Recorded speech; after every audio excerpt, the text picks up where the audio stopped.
right, guys, we'll get the show on the road. Thank you for coming tonight. I was concerned, like I said to a couple other people, that no one would show up because there's some football game on tonight. And I would have taken that very, very personally if you'd have chosen that football game over a family recovery group. What if the Steelers were playing? Well, if the Steelers were playing, that's a different story. It's an understandable kind of situation in that case. I don't know if anybody saw what happened with the Pittsburgh Steelers not quite making the playoffs, and the Cleveland Browns coming up just short against the Baltimore Ravens. It was the only time in my life I've ever rooted for the Cleveland Browns, and I hope I never have to do that again. This is a sign-in sheet. You don't have to put your name on here, but if you do, you put your name, email, phone number. We'll keep in contact with you along the way. We have a newsletter that we send out, different announcements, so we'd love to be able to stay connected. So a lot of new faces tonight. I'm going to go over some basic stuff. Before we get started, I want to just kind of introduce myself and let you know who's talking to you tonight. This is who I am professionally. I'm a psychologist, a counselor, supervisor. I got an MBA in healthcare management, a master's degree in social psychology, that kind of stuff. But more important than this, I'm also a person in long-term recovery. So for me, the issue was alcohol. It was an alcohol use disorder way before these opioids hit. And in my life, what happened was in 1999, I was in a car accident. And I'll never forget, I was sitting at a red light, and the guy just drove into me like full speed, totals the car, the ambulance comes, police come, I get rushed to the hospital, and I walked out of the emergency room that day with 120 Darvocet. And this is in Western Pennsylvania, which Western Pennsylvania was kind of like ground zero for the opioid epidemic, or the beginning of the opioid epidemic. This is when doctors were being told, don't let people feel pain. And I ran with that for about 2 years before it took me to, a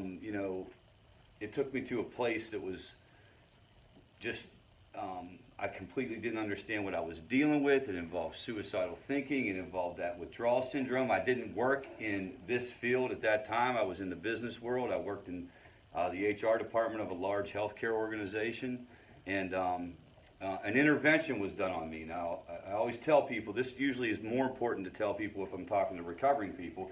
If you ever walk into your house and your family is sitting in a circle and there's a stranger there, you're not actually there for grandma's birthday party. That's an intervention, so just go. Go do what they tell you to do. And I've been in recovery for almost 19 years. So tonight, so that's just sort of a reference. And also I'm a family member who's dealt with this. I dealt with this with my brother. I dealt with this with my father for sure. My father is still in the middle of trying to figure this out. So I know and I've gone through some things with my kids. A lot of you guys in here know about that. What's interesting, around substance use disorder as a healthcare issue, you're going to hear this from me a lot tonight because I'm more fired up than I've ever been about trying to end the stigma and trying to get people to talk about this the right way. It's a chronic health condition, right? It's the kind of thing that can't be treated and cured and you're good to go. You have to manage your life. You have to manage your lifestyle. It's incredibly frightening for family members because you don't know what's going to happen. You don't know exactly what's going to happen. And if you've ever dealt with somebody, for example, you can come on in and get seats. If you've ever dealt with somebody who has wound up in rehab, for example, you think they're going to go there and they're going to come out and everything's going to be perfect. That's what you want to have happen. But what we know is that they have to manage their life on an ongoing basis, and you don't know exactly what's going to happen, and that's incredibly anxiety-producing. And I'm going through this exact same phenomenon with my 6-year-old son right now related to some kind of mysterious health condition that he has where he has like a constricted airway, okay? So he's born this way apparently, and when he gets a cold, literally his airway will shut, and you have to call an ambulance. You have to bend him over so that he can get enough air in until the ambulance gets there, and they can take him to the emergency room. And the one time he actually had to be intubated, and he was in a drug-induced coma for 5 days. So you say to yourself, what's the similarity there between that and substance use disorder? Well, it's the exact same thing in my mind because we're just holding our breath waiting to see what happens on any given day. Because they can't tell us, I guarantee this isn't going to happen again. They don't know exactly why it happens with some colds and it doesn't happen with others. So one of the things that I can really relate to is that feeling of uncertainty and the anxiety around how is this going to go? How is this going to wind up? You know, you don't want to get your hopes up too high, but you don't want to keep your hopes down too low. And hopefully in here we can just give you facts and give you information so you know exactly what you're dealing with. I called his pediatrician at one point during this thing, and I only talked to her for like 2 minutes. But she told me some stuff and answered some questions that made me feel better only because I felt like I had more knowledge. And that's what we hope to be able to give you tonight. Starting with, what is addiction? What is a substance use disorder? And you can ask questions and stop. I'll talk more about certain issues if you need to hear more about them. So here's what's interesting about addiction or substance use disorders. The truth is it's very different for different people.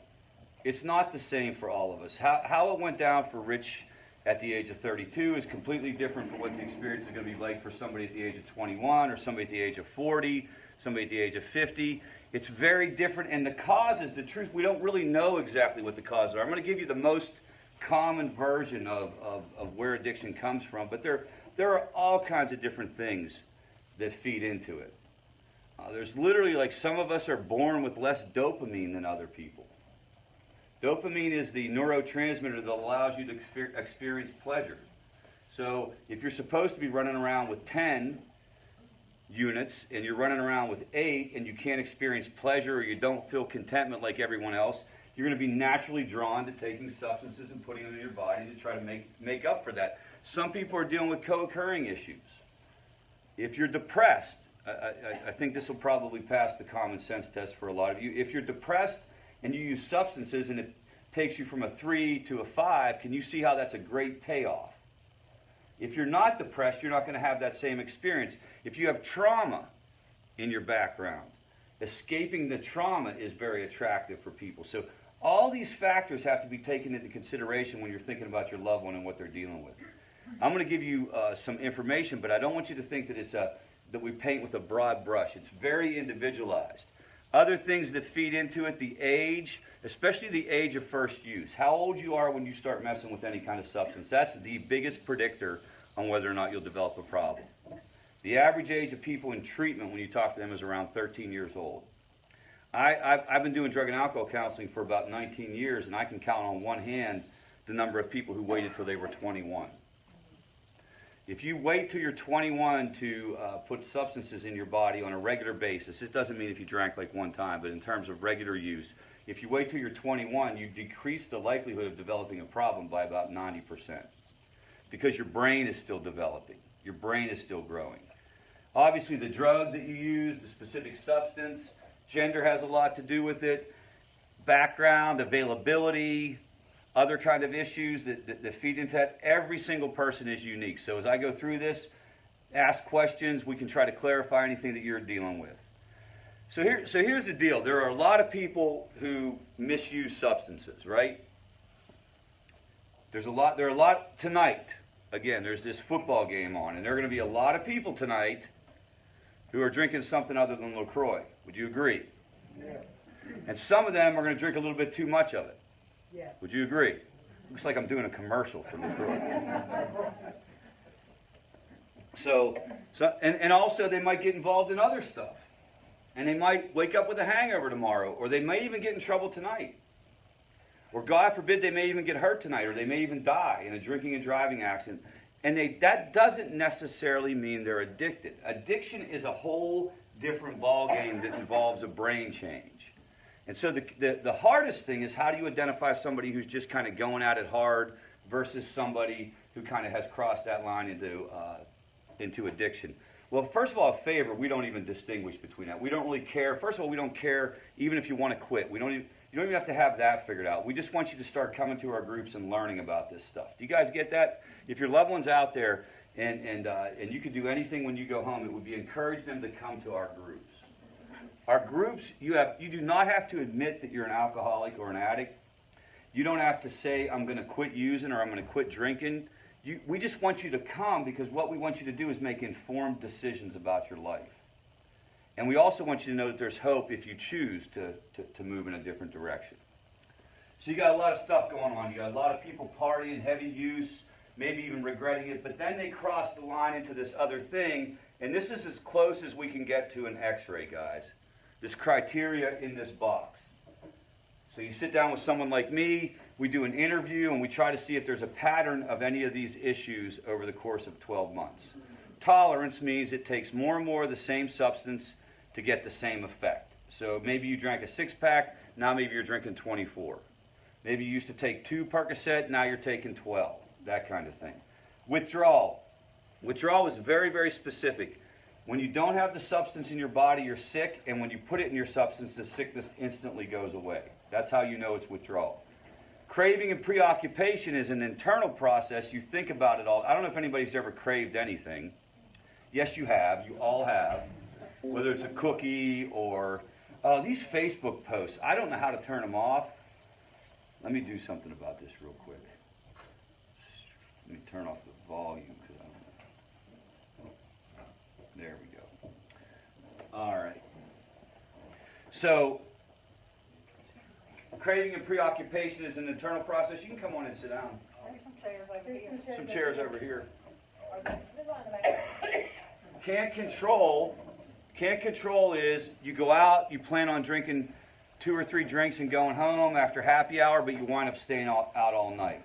Or you wind up, you say, I'm going to take 1 pill because it makes me feel a little bit better, it takes away the pain, and you wind up taking a whole handful. You can't control your own use. You can't control your own behavior. Once you start, you can't stop. That's a good way of thinking. Can't cut back. You make rules for yourself and you can't stick for them. This is very, very common. This is something I went through all the time when I was trying to figure out whether or not I had a drinking issue. I would say things like, I'm only going to drink on the weekends. You know, but then it was Monday night, and Monday night football, the Steelers are playing, so we got to, in Pittsburgh, Pennsylvania, it's like a constitutional amendment. You have to drink during a Steeler game. Yeah, well, that's Monday. Wednesday, we're halfway through the week, so we might as well go ahead and drink then. Well, now you're only 1 day away from the weekend. You start to stretch your own limits and stretch your own goals. That's a powerful one. When people can't stick to their own expectations. Does that make sense? Different than their family's expectations. Mm-hmm. It's one thing for me to quit because my wife's angry at me. That's an external factor. But what if I look at myself in the mirror and I say, like, I don't want to do this as much as I've been. I don't want to drink the way I've been drinking, so I'm only going to drink on Saturdays. And I can't stick to that. That'll get you thinking. Interpersonal issues, people are angry about it. Avoid non-using activities. You only go to the party. No, I'm sorry here. Let's get this off here.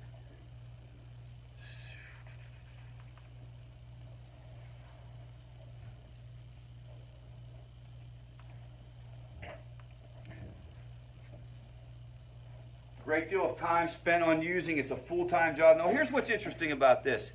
That doesn't mean that the person is using all the time. It's either using or finding ways to get a hold of the substance that they're trying to get a hold of, or getting over the effects. Does that make sense? So it's not, I don't want you to think that you can quantify the amount of time. It's not like that. It's how is it impacting your life. We talked about this, avoid non-using activities. You only go to the parties. Use despite physical or psychological dangers. Perhaps you've been told you have elevated liver enzymes, for example. Or maybe you've been told that smoking marijuana affects depression, but you continue to do it. Use in physically hazardous situations, drinking and driving would be the best example. Role failure, you can't show up for school, you can't show up for work. You go through this with a person and you just simply get to know them, you ask them questions, they tell you, and you try to see, is there a pattern? If you meet 6 or more of these criteria on a consistent basis over the course of 12 months, you technically meet criteria for substance use disorder severe. Whatever the substance is goes at the beginning. Okay, so if it's alcohol use disorder severe, cocaine use disorder severe. The problem is most people have trouble recognizing this. When I was actively using, I didn't see this. If you just said interpersonal issues, I'd have said, "What are you talking about?" Well, your wife's angry at you all the time about your using. I mean, well, that's her problem, right? That's not on me. You know, things like use despite physically hazardous situations. You can explain that away by saying, well, those drinking and driving laws, they really don't apply to me. I'm the world's best driver when I drink. Or like the 16-year-olds who want to tell you that they're great drivers when they smoke marijuana, right? That's because you're driving 5 miles per hour, dude. So, and this leads to this state, and I'm not necessarily a huge fan of this word because it has such negative connotations, and sometimes it sets up a fight between family members and loved ones. It leads to this thing called denial, right? Has everyone heard? Denial is our ability to explain away these consequences and really tell you how they don't actually apply to me. And what's that all about? That's our brain protecting ourselves. We don't want to give up the substance use, so we create, we justify, we tell ourselves a story. Now, sometimes this gets very, very difficult. Sometimes you just simply cannot tell yourself a story because why? The consequences get so deep. And this is where this very, very wrong-headed approach to addiction treatment came in. How many people have heard the term hit bottom? Hit bottom is an illegitimate, never been established, never been researched. It's actually like damaging to people. It's not real. People do not have to hit bottom in order to get better. And in today's world, if we wait for people to hit bottom, they're going to die. What people have to do to get better is they have to start the change process. They have to start learning about it.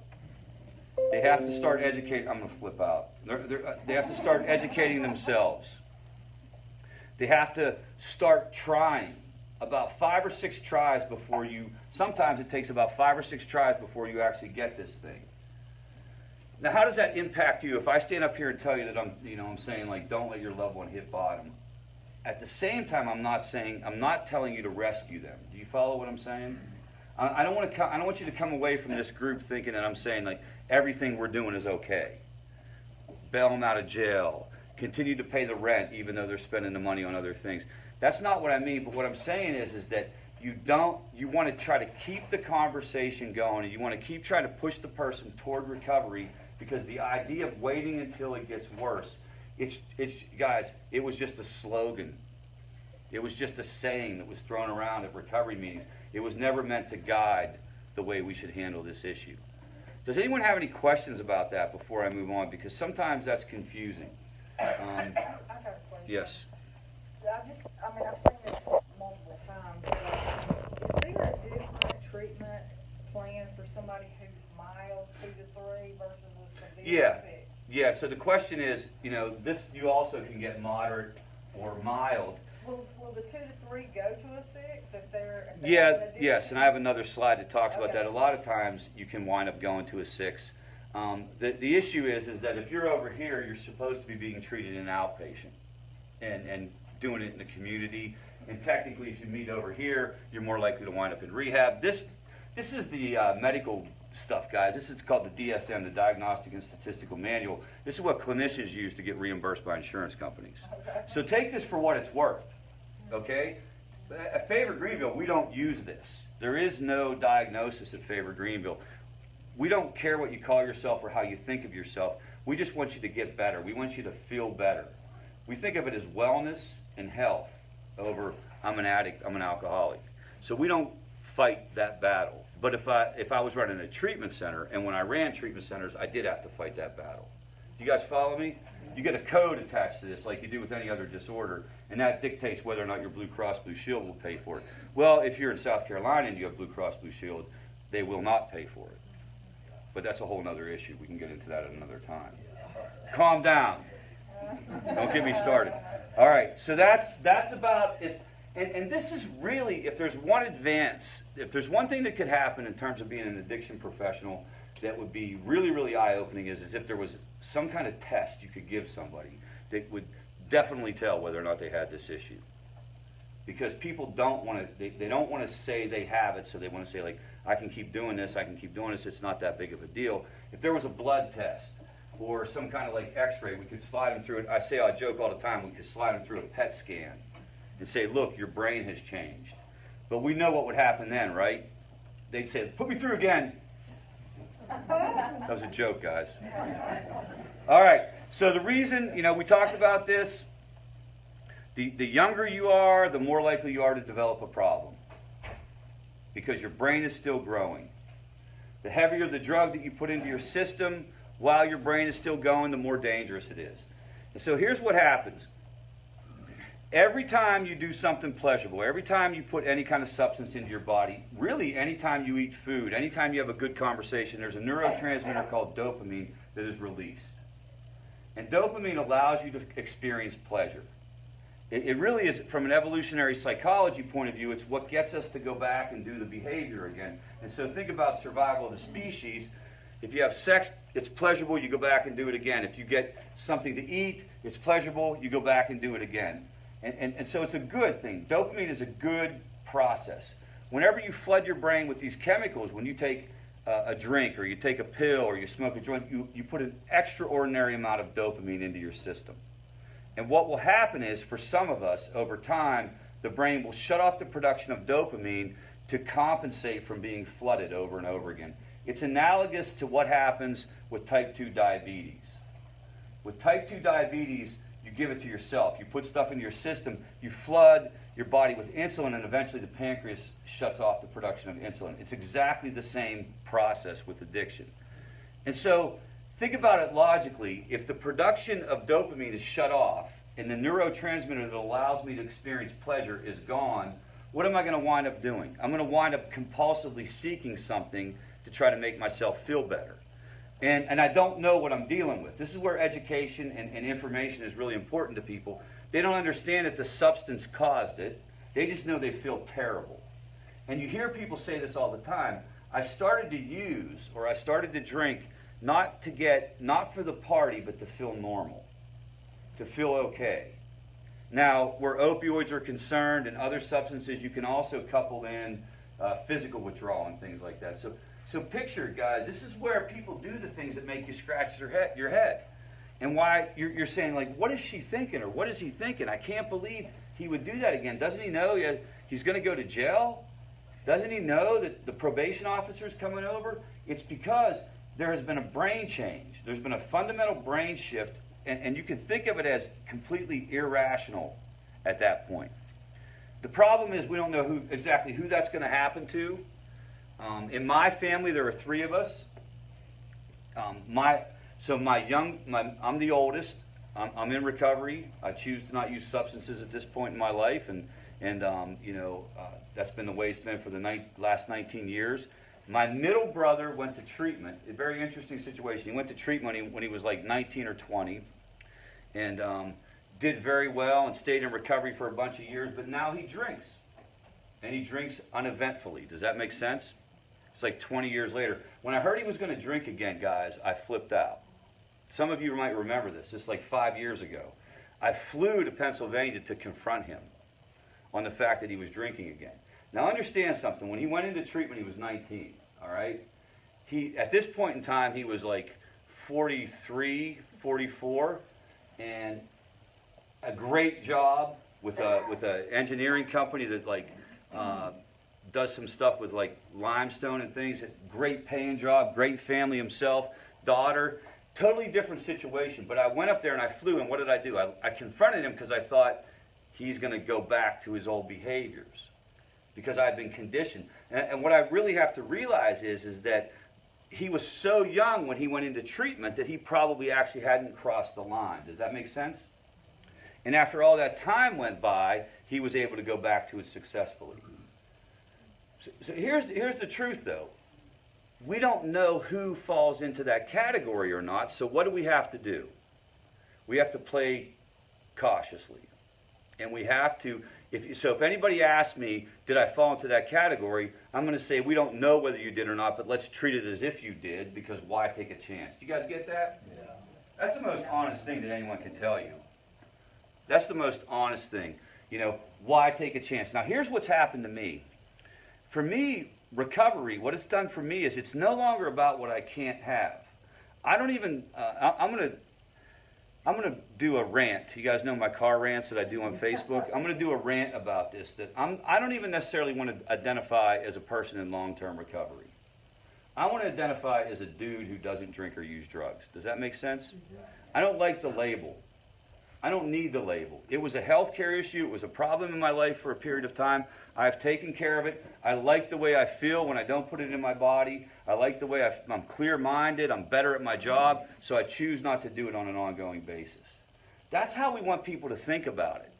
just like you would with a diet, or you know what, we got gluten-free this, sugar-free that, keto diet, protein diet, just eat potato chip diet, my diet, which is the powdered donut diet. You know, it's just a lifestyle that you choose, but getting your loved one to recognize that and getting them to even put their foot into the water of recovery is probably the hardest thing. Does anybody have any questions about denial, about that process, or anything that I can help you figure out specific to your situation related to, you know, is my loved one addicted? How do I get them involved? Anybody have any questions about that? So if they're younger, when this all starts and when they get recovery, you're saying that down the road they might be able to... What I'm saying is that, no, I'm not saying, there's no way to know that. And this is why it's a really, like, the one thing I promise I'll do is I'll just tell you straight how it is. Like, the one most important part for all of us is to stay engaged with somebody so they can keep talking to somebody about it. Because every single person, not every single person, a lot of people have thoughts about, I can do this again, or I should give this a try again. Or maybe I'll just smoke a joint. Or maybe I'll just smoke a joint, or maybe I'll just drink a beer. My problem was opioids. Maybe I'll just drink a beer, that kind of thing. I used to think that all. With those things. Yeah, I used to think that all the time. I thought that all the time. You guys get that? I thought that all the time. That, especially like when I would go into like Whole Foods, and they have all these really weird ass beers now. They're like Stallion 368 1 Oktoberfest brand. And I'd be like, wow, I wonder what that does. And I think I could do that again. But if I'm talking to somebody and I'm asking them and I'm saying like what you just said, can I do this again? Then I get feedback from them and they say things like, why would you even want to bother with that? Do you guys understand that? Like, why would you want to, yes? Oh, so if you have, like, so if someone has a problem with alcohol, they've had a problem with cocaine in the past, and now they just want to smoke pot, is the problem always going to be there with a substance like that? Is it? So Smoke pot or not? here's an interesting thing to think about. Most people who have a recreational relationship with marijuana don't actually need to declare whether or not they're going to smoke marijuana. Do you guys, I hope I can say this and make it clear. If your loved one is saying things like, I want to only be able to smoke marijuana, it's indicating that he has a problem with marijuana. Because the way that you approach recreational use is, you can either take it or leave it. Does that make sense? You know, it really does. If it's preoccupying you enough to say, let me get my wife to agree to this, and I'm speaking from experience because I was real good at getting those contracts, those certain dispensations. It's very much, it's taking on, the substance is taking on a different tone if I'm going out of my way to try to say, I'm going to do this. Does that make sense? Yeah. A person who was able to go do it would just wind up doing it sometime somewhere and it wouldn't turn into a problem. It wouldn't be something. And the other thing about marijuana, make no mistake that marijuana is addictive. And about 10% of people who use marijuana will use it habitually, and in and of itself can cause a problem. Now, what a lot of people would say is, if you use marijuana, you're going to go back to your drug of choice. Does that make sense? Like, so, let's say I was an alcoholic, and I was drinking out of control, and it was starting to affect me physically, and it was quote unquote killing me. And then I got off of that, and I was going to smoke marijuana. You know, even if I didn't become addicted to marijuana, the danger would be I go back to drinking. Now, what I'm here to tell you is you can just straight become addicted to marijuana even if you don't go back to drinking. So we would caution anybody who's trying to go down that path. There's something going on mentally that they're trying to get that straightened out. Other factors that lend itself to that, the length of time that the person's been using has a lot to do with that. If you've been drinking for a really long time, or you've been using opioids or other substances for a really long time, that kind of thing, you probably have crossed the line. You probably have. So, again, err on the side of caution in those circumstances. But what do you guys do or what have you done to try to get your loved one to see that this might be a problem? Anybody have any feedback for someone who might be new tonight and might need some information? How do you break through denial, for lack of a better term, or kind of confront the situation? Well, mine, see, I had two types of pain. Well,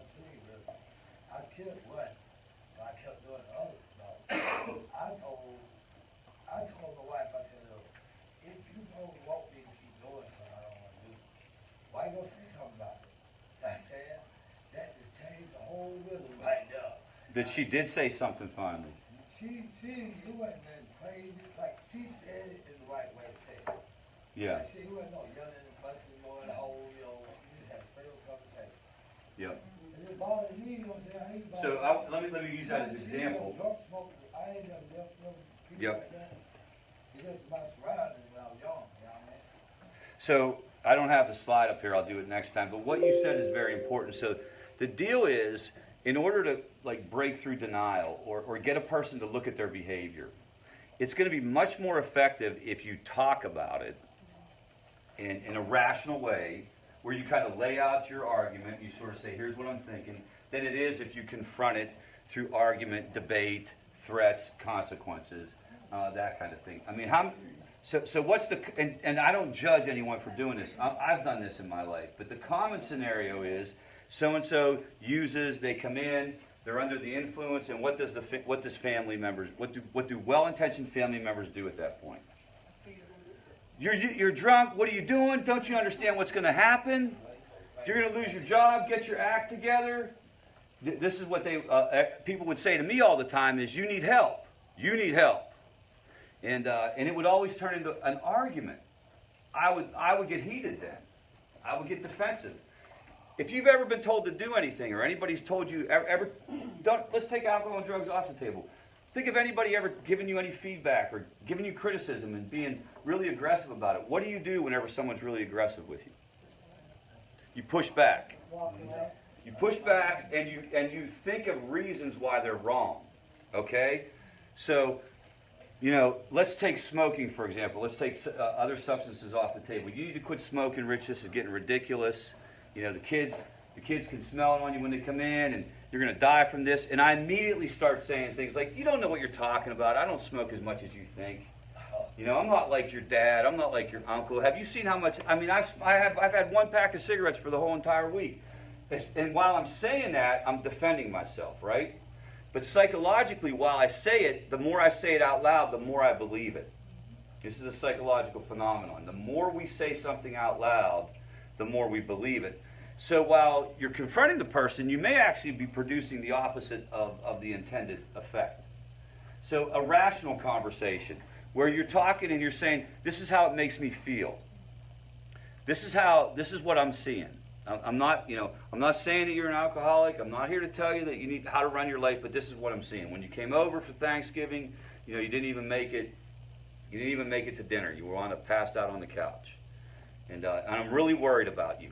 And the other key thing is talk about your own feelings, because nobody can argue with you about your own feelings. They can argue with you about the facts, right? They can argue with you about what you saw or didn't see. Hey, Rich, you were drinking last Wednesday. No, I wasn't.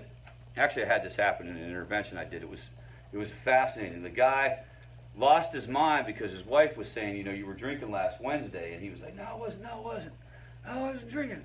No, I wasn't. And then at some point in the intervention, he said, last Tuesday when I got drunk, and I said, wait a minute. You just got done flipping out because he said, well, she said Wednesday. It was actually Tuesday. So you're gonna try to talk about yourself. How does it make you feel? Use words like use phrases like, we love you too much to watch you just self-destruct. We love you too much to just stand here and not say anything. And to your point, it's a conversation. Sometimes you do have to do an intervention. And sometimes in these groups we talk about how do you put together an intervention. And that is needed sometimes. But many times you can start off with a conversation. You want to get it all out on the table. You want to start kicking it around, and tell them. Okay, and then okay. So a couple other principles to help you with that. Coming to this group, education is one of the factors. A second factor is trying to give you a place where you can process this information so you can more effectively have these conversations. What gets in the way of a rational conversation with anybody anywhere is emotion, right? Emotion, fear, anxiety, anger. Very hard to have a rational conversation as a loved one if you're getting too wound up. So one of the things that happens when you're dealing with a loved one's addiction is family members, there's actually a diagnosis for it now. kind of controversial. Not that I'm into diagnosis, but acute stress disorder is the condition that you find that family members suffer from.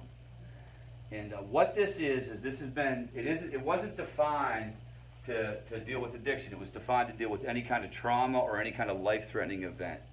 But if you go through a life-threatening event yourself, or you witness a loved one going through a life-threatening event, what we find is you tend to experience some of these symptoms yourself.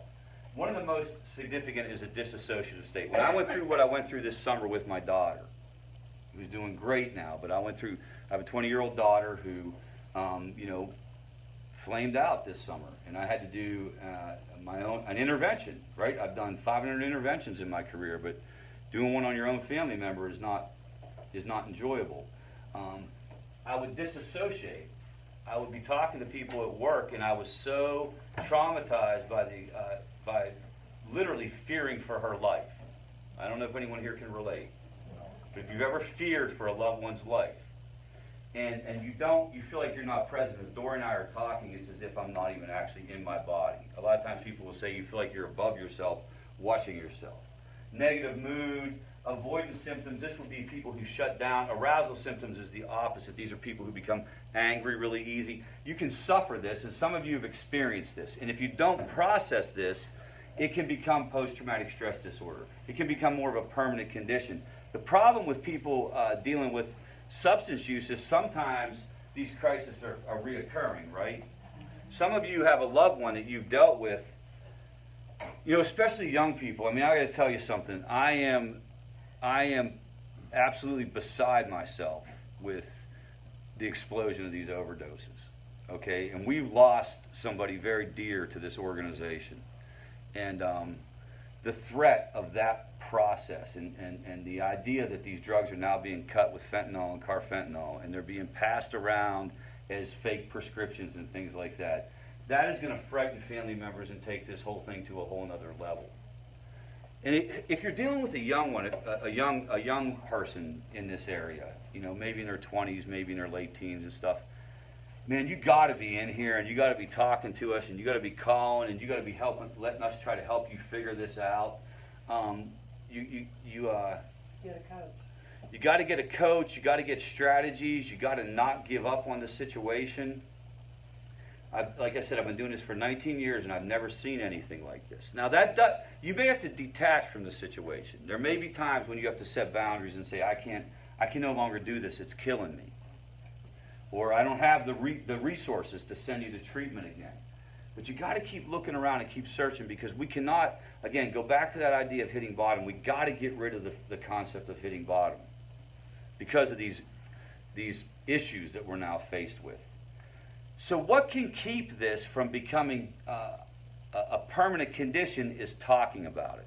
Okay, so this is just simply how we, as human beings, process a traumatic event, any traumatic event. So let's say that there's a loud bang out front. If that door was shut, there was a loud bang, and I go out to the lobby, and I think I've used this analogy before. There are two people fighting in the lobby. It's violent. One guy has a knife. We break it up. The police wind up getting called. It's a traumatic. At one point in time, I'm fearing for my life. If I come back in here and I tell you guys this story, and I say, listen, here's what happened. He was out there. There were two guys. I had to break it up. I'm processing it. You see, I'm talking about it. I'm moving it along in my mind. If I call my wife and I'm like, you won't believe it, there were 14 guys in the lobby. They all had knives and guns, and I had to break off a little bit of Bruce Lee, but I'm okay now. I'm processing it. If I call a friend, when you're talking about something, you're moving it along. What's interesting where substance use is concerned is many times people won't talk about it because of what? The shame and the stigma. And so you deal with this stuff and you fear for your child's life, or you feel for your husband's life or your wife's life, and you worry about what's going to happen, but you don't ever talk about it. And so what can happen then is it can get stuck. The experience can get stuck. Well, what do I mean by the experience? Let's say, for example, if there was an overdose, or let's say that there was a car accident and somebody wound up in the hospital, and you don't process it, and I mean process it for real by talking about the details of it, it can get stuck. And this is dangerous, This is what can lead to post-traumatic stress disorder, which can have very, very serious consequences for anybody going through it. Some of you in here have dealt with this. You have felt depression around this issue. You have felt anxiety. How many people, sometimes have trouble sleeping at night, right? I was an expert. A lot of you didn't put your hand up. You're not telling the truth. I know you are. I won't make eye contact though. It's very natural, guys, because this is a fear-driven kind of situation. Rick, So, yes. Can we go back just a second? Because for me, because mine is young, I had to face it on my own. Yeah. Before any of that. And it took a couple of people that really didn't know me at all. Yeah. Like one lady said, send me a picture a year ago and now, and one 6 months ago. You mean you had to go through your own denial process? Yeah, because- Can you guys all hear that? So there's also a process where the family members go through accepting what's going on. I agree with that 100%. And I think that happens. I think that definitely happened in my case with my wife. If you were to talk to her, you would find out that like there was a period of time when she didn't want to recognize She's just this. smoking a little weed. Yeah. It's okay. Yeah, it's just, yeah, exactly. Or however else you explain it away. Because why? It's hard to face this stuff, man. Once you face it, now you got to do something about it. That's one of the reasons why a lot of schools won't talk about it. Or won't really, really dig into it with kids. Because if we find out it's going on in our school as much as, Rich says it's going on in the school, then what are we going to do about it? And so what do? You cross your fingers and you hope that, because some people do outgrow things, and some people, you hope for. College campuses are really challenging. I work with a lot of kids on college campuses, and I've done a lot of stuff in that regard. That's probably one of the hardest conversations to try to get people to recognize. Actually, the hardest conversation in the world for a drug and alcohol counselor is working with like a 16-year-old adolescent male pot smoker. Give that a shot one time. If you want to like test your patience. Dude, it grows, it's from the earth, man. I don't know what you're talking about, man. It's from the earth. It's like a goat or an apple. That's what someone told me once. That's what he told me. All right. So so this is another part of like why to come to groups like this, or get a therapist, or get a coach, or get somebody that you trust that you can talk to, and you can talk through this stuff. Now what are the criteria for the person you trust, or the place that you're going to talk? What would be some of the criteria? One would be you have to be able to trust them, and they have to be non-judgmental. They can't be toxic. It can't be a situation where you start talking to somebody and they say to you, if that was my kid, I would, you know what I mean? Like, because first of all, no, they wouldn't. No, they wouldn't. If it was their kid, there would be a reason to not set the boundary. And that's only going to make you feel worse as a parent. So and this also applies to spouses too. I talk a lot about parents, but this also applies to spouses. Find somebody you can trust. Find somebody who has some expertise in it, right? It would be good if you found somebody who knew their way around this issue a little bit, because you may want some practical advice. Find somebody who's a good listener. You don't want to necessarily call up your friend to talk about what you're dealing with your loved one and say, hey, can I tell you what's happening with Rich? And they'll be like, yeah, but let me tell you first about Jeff. And then they're talking for 45 minutes and they have to go. So, and wherever you find that's cool. It doesn't have to be in a certain place. We believe we can supply that here at FAVOR, but it doesn't have to be FAVOR. It could be another type of meeting. Many people will see a therapist to try to work through some of this stuff. But you're trying to move this along so you have some perspective on it. Any questions about that, or would anybody want to share anything about that process from a family member's perspective? Okay, so, well, I don't have to sell you guys on FAVOR. You're already here. We did win back-to-back federal awards, though. I do like to talk about that a lot. Not that we need the federal government's blessing on anything. So this is SAMHSA, is a Substance Abuse Mental Health Services Administration. They're the top treatment organization in the nation. And we won Model Program of the Year from them in 2017. And just this year, we were named Model Program, one of 4 nationwide by the Department of Justice. So We have the top treatment agency. We have the people that help you and the people that arrest you. All right. So someone was saying, can you go from a 2 to a 6? I think you were asking the question. And this is going from a 2 to a 6. And this is what you see here is just the breakdown around any substances at any given time in America. And so the first thing is a lot of people drink, a lot of people use drugs. That's just the way it is. We're a country that likes to take the edge off. We have 4% of the world's population, and we use 90% of the world's opioids. Okay? So, yeah, did you know that? 90%. And 99% of the world's hydrocodone. That's like Lortab, Vicodin, that kind of stuff. So we'd like to take the edge off, and you have different levels. Non-risky use is just kind of, there's no definition that I can sit here and give you. I can tell you that they have different guidelines and things like that, but it's non-problematic. Maybe you could think of that as social use, that kind of thing. One of the interesting things is there really is no such thing as social heroin use. There really isn't, okay? It just doesn't exist, and there's no, so there is no such thing. You don't go through this with all substances. Does that make sense?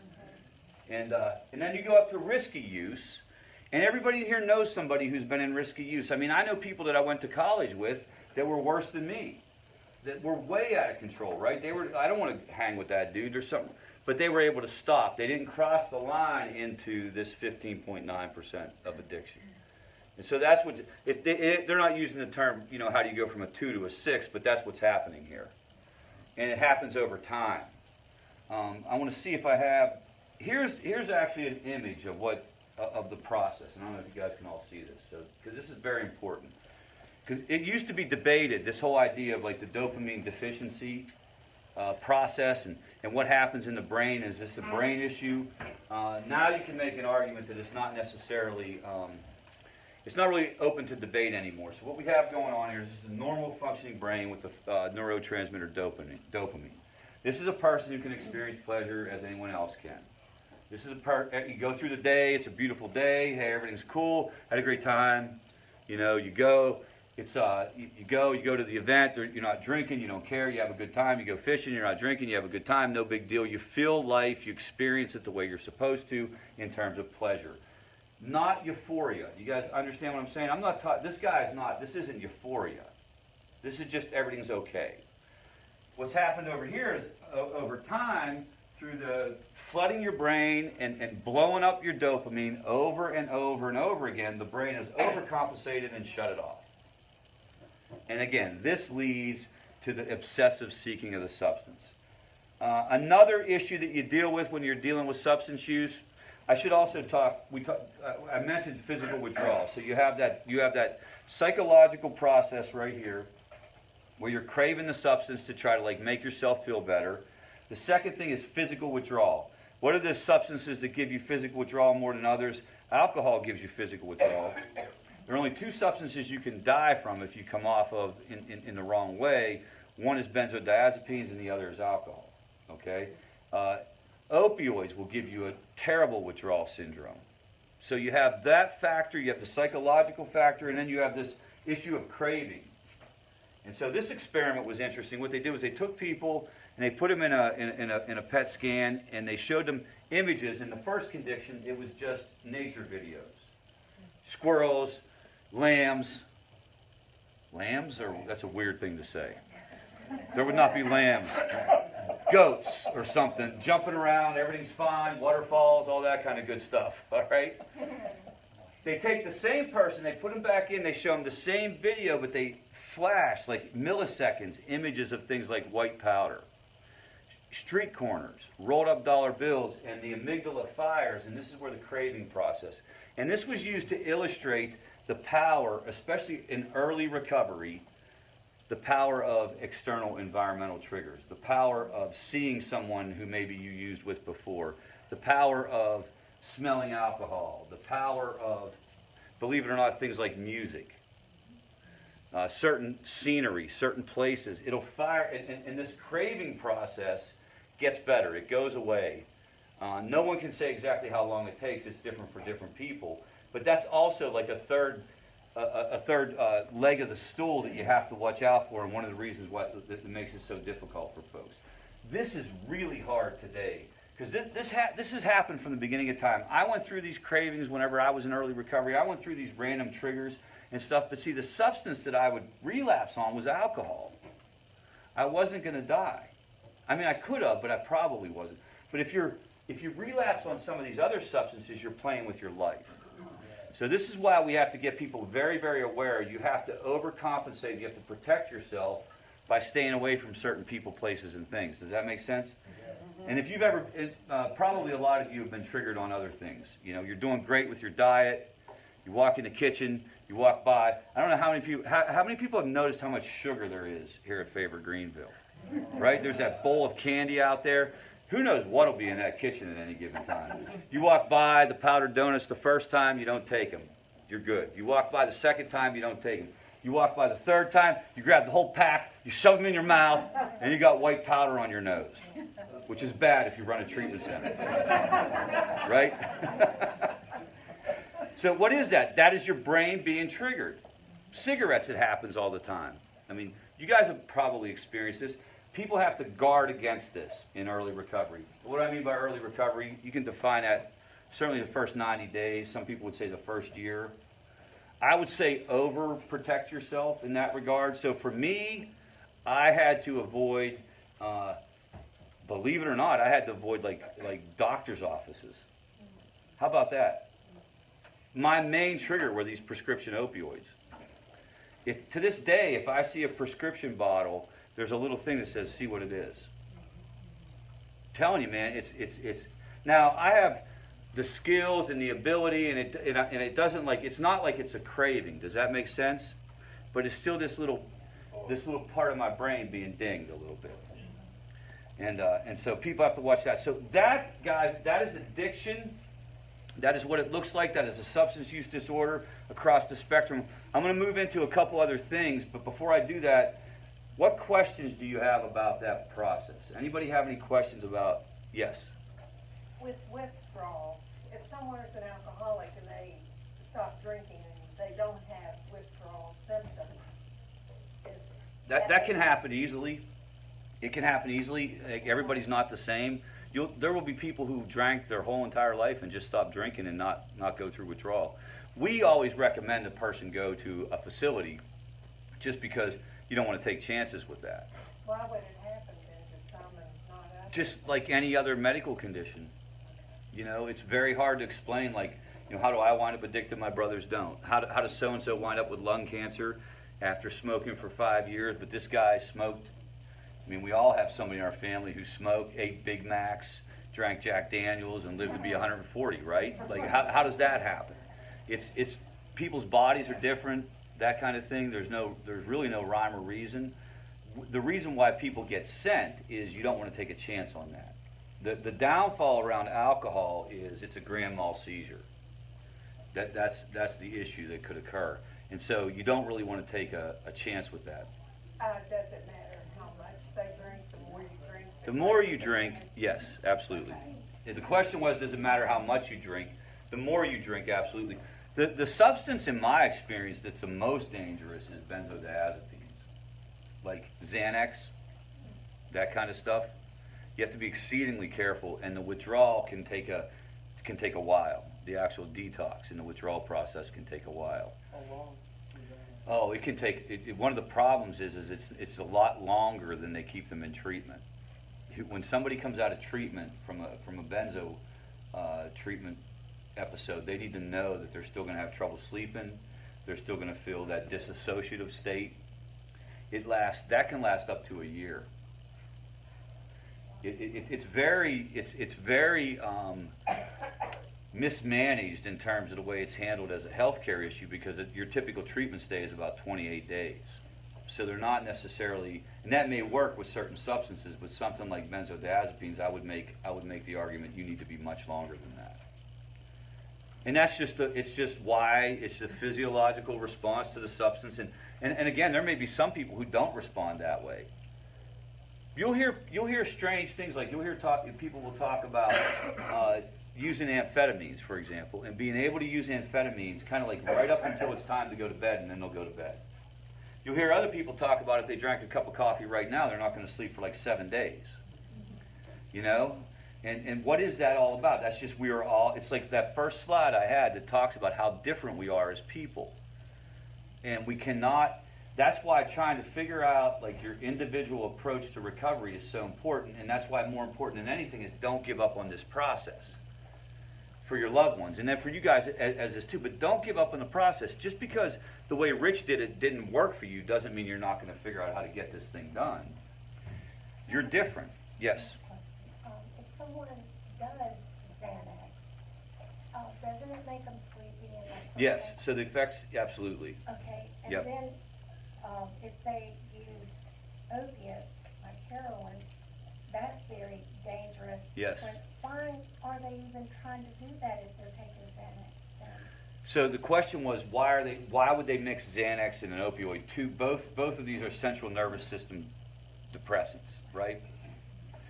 The answer is this. You know, there's nothing rational about it. So remember how the brain works. We make all our rational decisions with our, what's called the frontal cortex, the thinking part of our brain, okay? When we think about pros and cons and we think about the potential dangers associated with this, we're weighing it out. We have to use this part of our brain.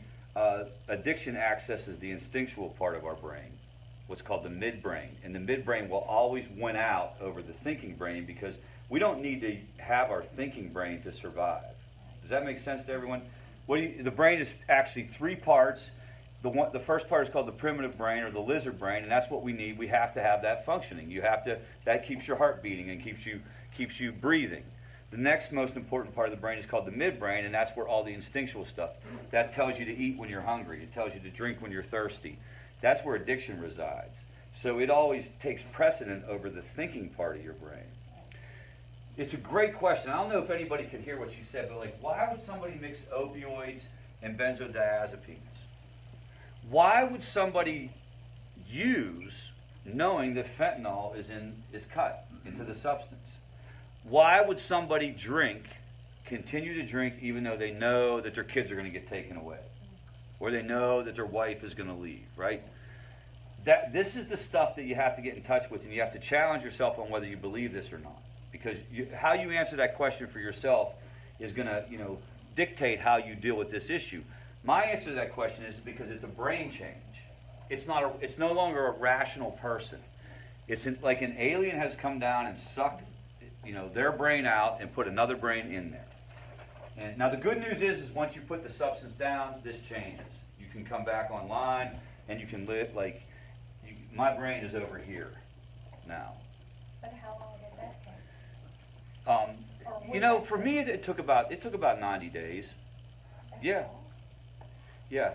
But then our son will get to that point, because he's been clean before for over a year. Yeah. Then he'll get with a person, or something makes a trigger, and he'll say, I can do this just one more time. Yeah, so he might be dealing more with this slide. With the I don't know if you could hear the scenario. If you have a person who stays in recovery for a long time and then all of a sudden kind of picks back up and starts the old behavior, you'll hear people talk about it was an accident. I don't even know how it happened. They were doing so good, and there's truth to that. But if you trace it back, you can find that it usually has something to do with talking to old friends, or it usually has something to do with like going around old people that they used to hang out with, that kind of thing. That's you have to protect yourself from that, and the person would have to take a look at that and say, this is my particular vulnerability. Not everybody's trigger, guys, will be the same. So for me, like a huge trigger would be like a sports bar, right? Like that's where I would get it done, if you will. Like I would go in there, the atmosphere, everything about it I loved, and that would be. So if I were to go in there, I would probably be triggered. Being at home alone is not a trigger for me. But I know a lot of people where drinking's an issue where it's the exact opposite of that. How about that? They can go out with their family, for example, and their family can drink wine and it won't bother them at all. But they go home alone, and what happens? Their brain associates being home alone with using. So what the person has to do is they have to work really hard at trying to figure out what's my particular vulnerability. Because it's not the same for everyone. And in his case, it could easily be like old friends, old contacts. Old friends and old contacts is very common. Yes. So, but as a mother or a parent, So Been, sober and. it depends on how old the person is. It depends on the situation, where the relationship is. and adults. If they're adults, and they're not living in your house and they have their own life, there's going to be only little, you're not going to have a lot that you can do. If they're living in your house, you can probably get a little bit more leverage. But the one thing that we think is okay is it's okay to talk about this. And I'll give you an example. So I'm in recovery 19 years. When I moved here, I had 13 years. Okay? 13. I've been here 6 years.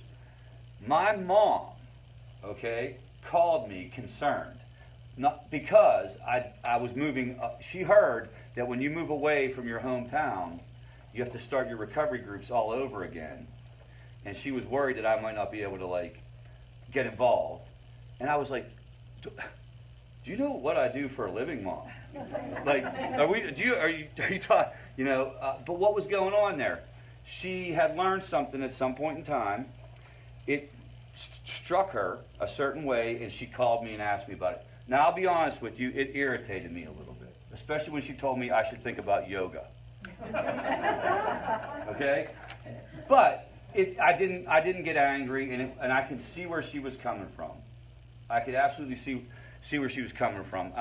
The things that I put her through, what it must have been like for me to leave on a Friday night, and this is back before cell phones, right? So my mom had no recourse but to pray to God and just hope for the best. And she has a right to ask me that question. And let's say that I wasn't a person who worked in recovery, maybe that question would get me thinking. Does that make sense? So, you're not going to have ultimate influence over the person. You're not going to be able to get them to do anything. But like any other disorder, it should be okay to ask, hey, I heard you've been talking to so-and-so again. Is that good for you? Another thing is maybe the person was involved in therapy and they stopped going to therapy. Hey, why don't you get back into that? It's okay to talk about this, guys. This is a healthcare issue. This is not bad behavior. This is not moral behavior. Your loved one did not wake up trying to figure out how to ruin your day. I was very successful in everything I tried to do. I was very determined. I was a very good athlete, but I could not control this stuff. And I was embarrassed and ashamed and stigmatized for years. But we got to get away from that. Do you guys get where I'm coming from? It's not going to be an easy conversation, but it's okay to ask. It's okay. Are you taking your insulin if a person has diabetes? Are you going to your meetings if a person has this issue?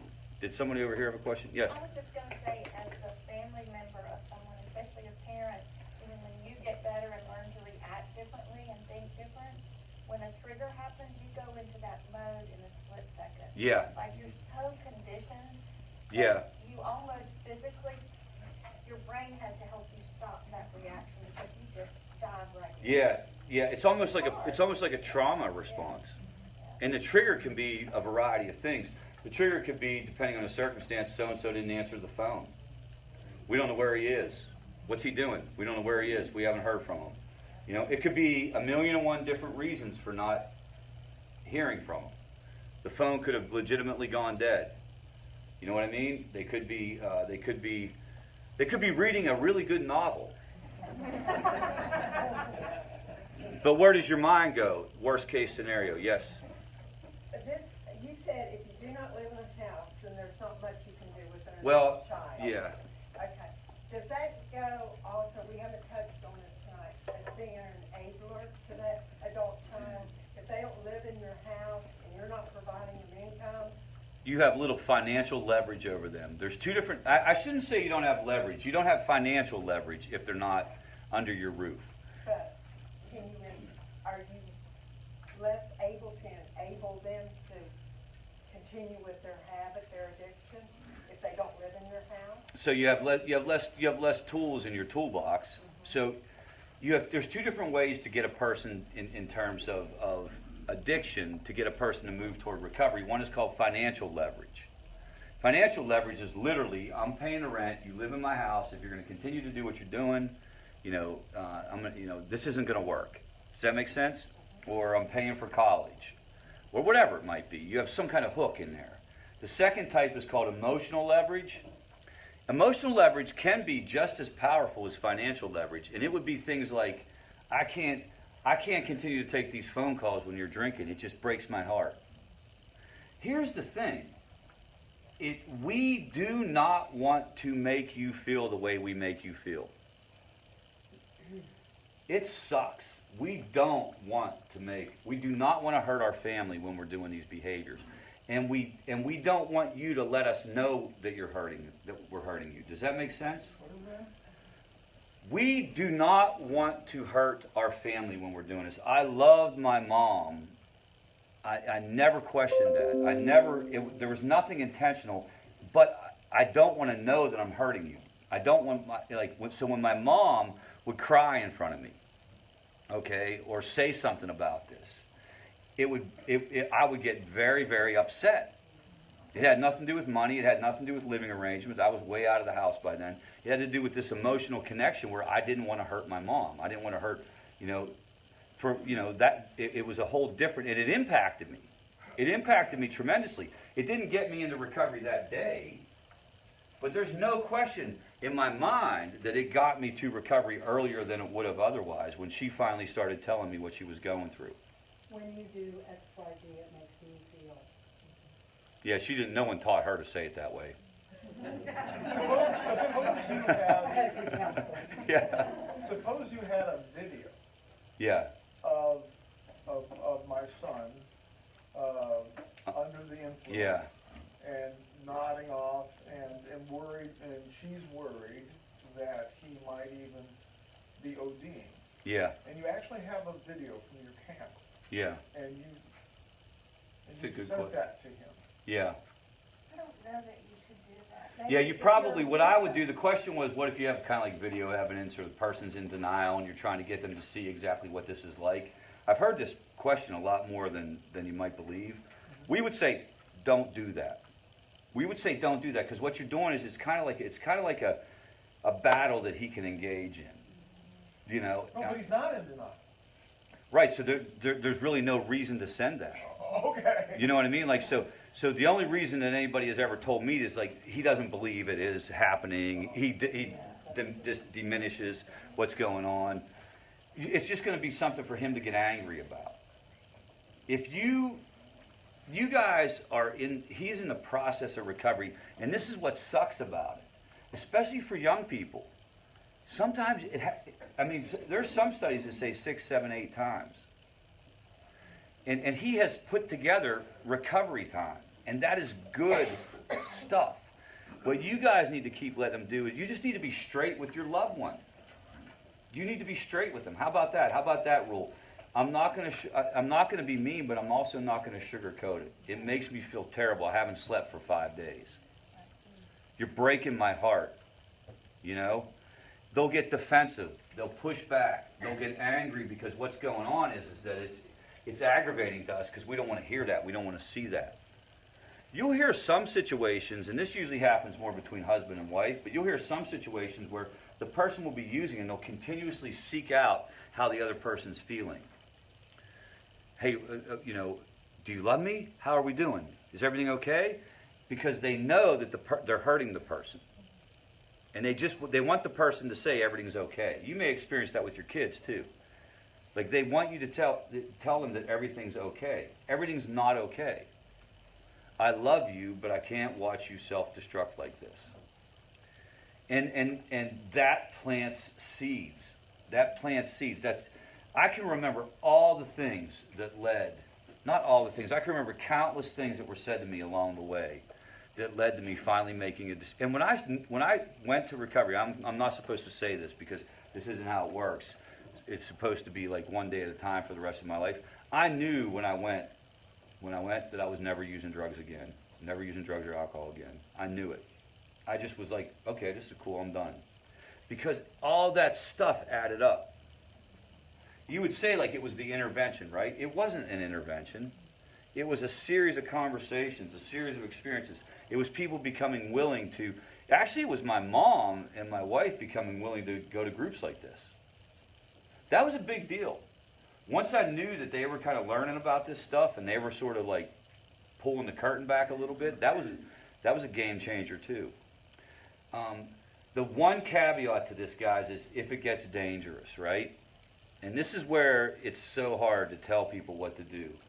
I mean, what do you do if the person's drinking or using at a level where you're like concerned for their immediate health? You know, and you can't necessarily nudge them along, and you can't necessarily be patient with it. Yes. Aren't we there? Well, some of you are. Some of you. I mean, you started the meeting saying that at the level we're at, with fentanyl, et cetera. Yeah. Isn't it Russian roulette today? It is. It's not what drugs are It is. now what they were when I was my You're right. children's age. You're right. You're right. It is. So can you guys hear her comment? Aren't we there because of the substance, the particular substance? So, but the question becomes, you can't do an intervention. You can't send your loved one to treatment over and over again. That's not even feasible. So you have to start figuring out. I will give this information out at the end of this group. We have a call line that will help people figure out the particulars of anybody's situation. But you might have to try different alternatives. You might have to try different options. But you're absolutely right. It's almost like if the substance is heroin or the substance is street prescriptions, Yes. then you feel like you're already there. Do you guys understand that? Because of the fentanyl issue. People are dying. Oh, go ahead. I was just gonna ask, what are they putting fentanyl in? Xanax? Are they putting it in the marijuana as well? No. It's mainly it'll be cut into heroin. It'll be cut into fake Xanax too, and fake pain pills. But no, not marijuana. And you'll hear crazy stuff about that, but no, Well, not at yeah, all. I've heard stuff about that, but I didn't know if that was true. Yeah, no, it's not. It's not. All right, yes, ma'am. What do you do in a situation, like it's been touched on, if your children, I have a daughter who got married, and they were two recovering addicts. They did amazing for 3 years, unbelievable, just to see life change, behaviors, everything. And then, just got hit with this, Christmas, and they had a talk. And they had it so justified, and so we're gonna try alcohol, and we've got this, because we did all this work. But previous to that, you see the behaviors change a month before. Yeah. You start picking up like something's not right. And you start, their thinking and their terminology, and it's so funny the way you talk about the side of the brain. Oh my gosh, they had us almost believing we could cut this. Yeah. Not that you did. I think we handled it as best we could, but we were thrown for, you can't imagine. Yeah. So now, what do we do? I mean, you're talking a 35, 36-year-old. So the one thing that you do is kind of like what I said earlier, and you you put it in your own language, but you basically say like, we're not buying it. We just want you, we love you, but we just want you to know that we're not going along with this. That's what we said. We love you, and we're not going to argue with you, and we're not going to fight with you, but we saw what happened last time you went through this and you tried to drink again. Or I'm making all this up, but whatever the details may be, and you're just simply saying, I'm not going to go there, and I'm not going to okay it, and you can't do it. You start putting that stuff out, and then you have to, what's going to happen is things are going to start to happen. Things are going to start to happen in the relationship. You're going to start getting phone calls. If it goes off the rails, then you respond to those situations. But somehow in the meantime, and this is what I want to finish up with, you guys have to find a way to keep yourselves calm during the whole process. You can't, if you get too spun up about this situation, I'm just using you as an example because you said this, but it could be any one of us. If you get too spun up, you're not going to be effective in dealing with any of it. So you have to kind of stay focused on the day, right? This is what's going on today. All we know, what are the facts? They're drinking again. Don't project out 6 months from now or a year from now. Does that make sense? Makes a lot of sense. Yeah, We had to actually regain our own health. They were with us as part of their Christmas meeting. Oh, okay. For 5 or 6 days. And Yeah. they thought that we'd be okay with them drinking. Yeah. They had it so, it was unbelievable. Yeah. I mean, I could tell you 10 things they said. It sounded so great. I was just like, Yeah. But we had to, at that point, regain our health. We were hit with a number of things that, like you said, we tried to handle it really calmly. We said, I said, I'm really scared. I'm scared to death because we walked through 16 years with this, 3 years of recovery. And Yeah. like, they don't realize all that comes with that. And it is hard to remain calm. I mean, I think we tried to share, like you said, the feelings. These are the things that Yeah. now, and we will not be able to walk through this again. You have to almost figure out, and I think this applies to probably everyone's situation in here, and it definitely applies to what I'm dealing with my 6-year-old son. You know, if I sit here and try to figure out what's it going to be like for the next year, you know what I mean? Every time he gets a cold, every time he gets a cough, his vocal cords get inflamed and infected, and he needs to be rushed to Children's Hospital. That's going to drive me crazy if I think that way. Does that make sense?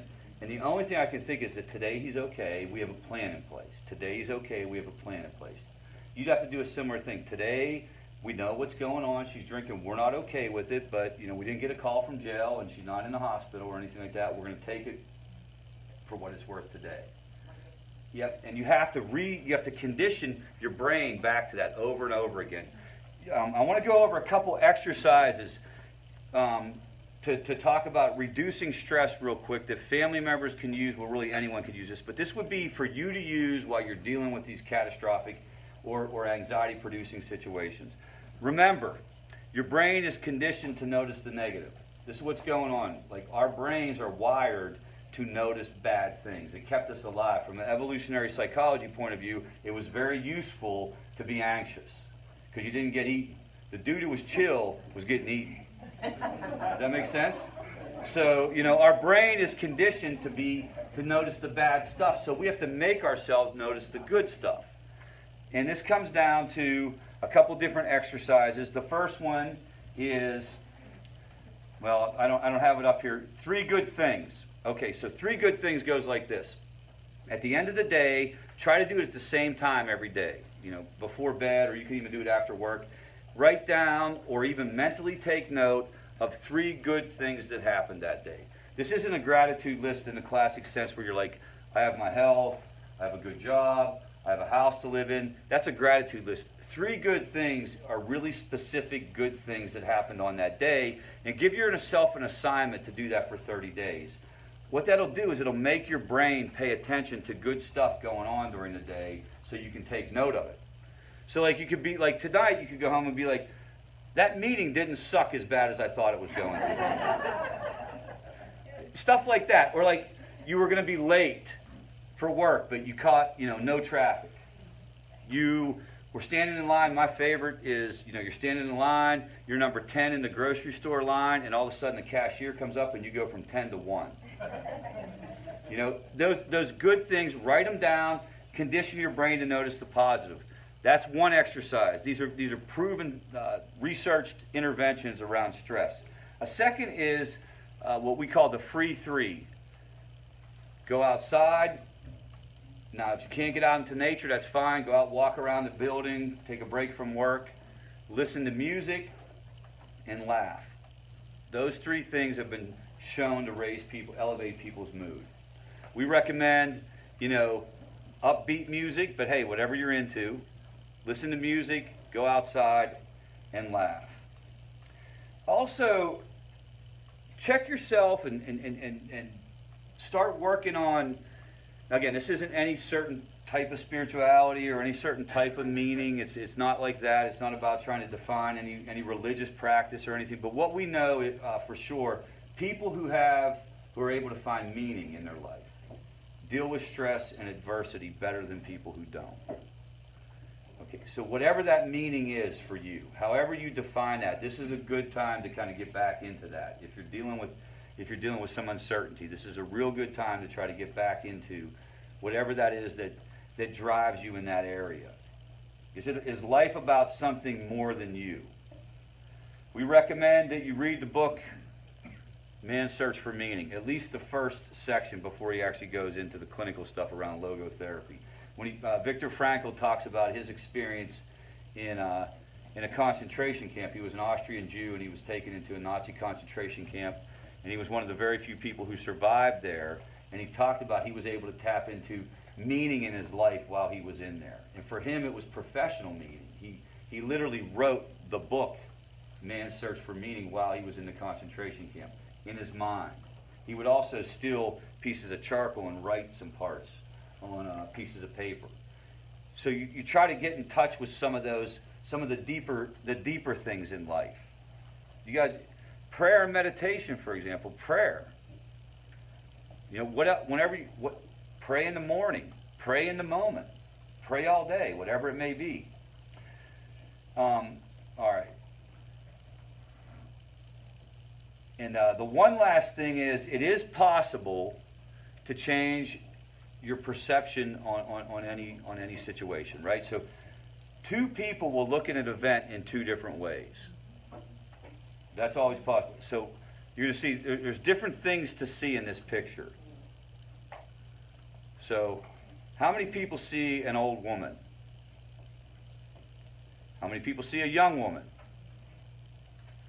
So if you didn't see the old woman, this is her eye, this is her nose, this is her other eye, this is her mouth, okay? If you didn't see the young woman, this is her eyelid, this is her nose, this is her cheek, this is her ear, okay? You're able to change your perception. You're able to change. Now this one, I don't want you to say it out loud. I just want you to think in your mind. This is a sentence, okay?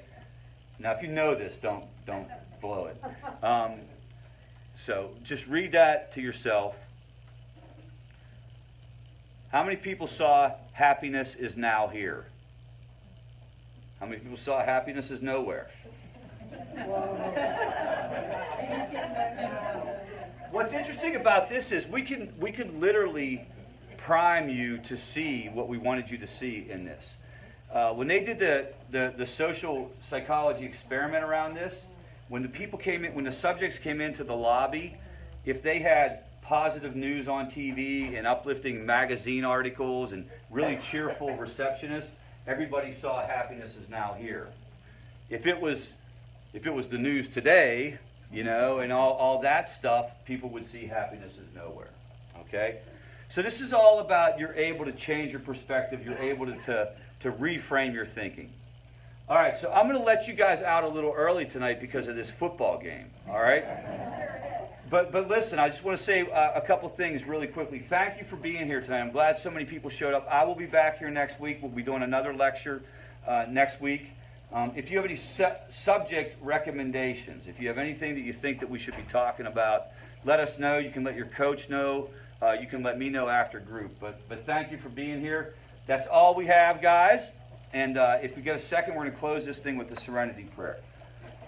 So we get a moment of silence for those still suffering with this disease and for the family members brought into this no choice of their own, followed by the Serenity Prayer. God, grant me the serenity to accept the things I cannot change, the courage to change the things I can, and the wisdom to know the difference. All right, guys, thank you very much for being here. Thank you. The what? Oh, they're out there. Go grab them for people. Good to see you here tonight. Hey, how are you? Doing well, doing well. Great job, I learned a lot. Okay, good. Ex-husband. This year.